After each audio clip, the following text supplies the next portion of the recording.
It's Trial Tuesday, and we are joined now by none other than attorney David Aylor. How are you? I'm doing well. Happy Valentine's Day, David. Happy Valentine's Day to you as well. You're so kind. All right, we're talking about employment today and some legal advice that you have for some people trying to get jobs. First of all, let's talk about employment discrimination.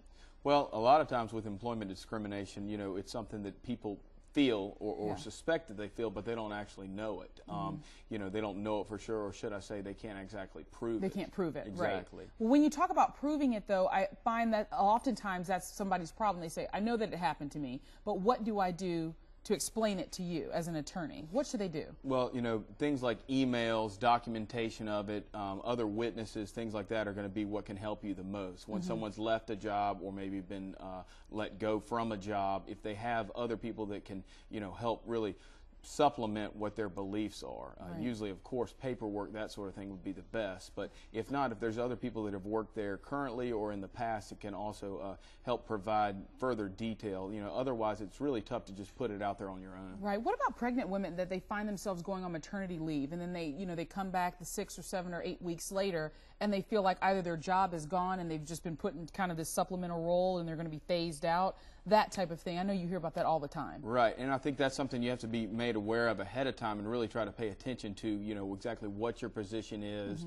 and if that is coming, to try to make sure you don't make yourself indisposable and that, you know, if it is going to be there, you make sure you're documenting on what you're doing and when you come back, what your position will still be. Okay, still talking about employment, but social media when it comes to your employment. How much trouble can you really get into from things that you say on Facebook and Twitter? Well, it starts with getting hired. A lot of times people right now look at when they have an application or do an interview, they'll go online and they look to see if they can find someone on you know, Facebook, Twitter, that sort of thing, and you may not get a job because of something you say on there. And then after actually having a job, someone may let you go, and not even, you might not know it because it's something you're putting on your Facebook account or your Twitter account. And it may not be something they really should even be looking at and letting you go for that reason, but they do. Political beliefs, religious beliefs, that sort of thing. Right, and speaking of, a very prominent anchor on a very prominent news station just was suspended for something that he said on Twitter, and he didn't think there was anything wrong with it,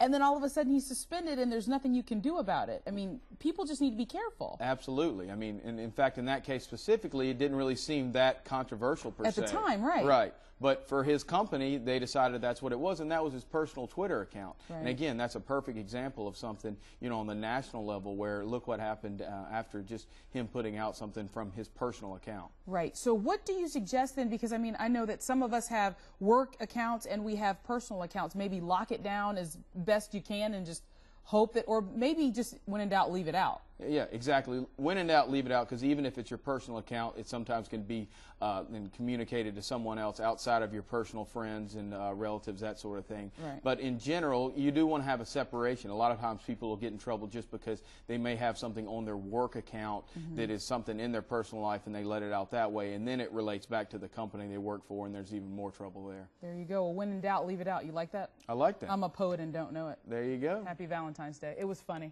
We'll be back in just a little bit. Stay with us. It was hilarious. You can laugh.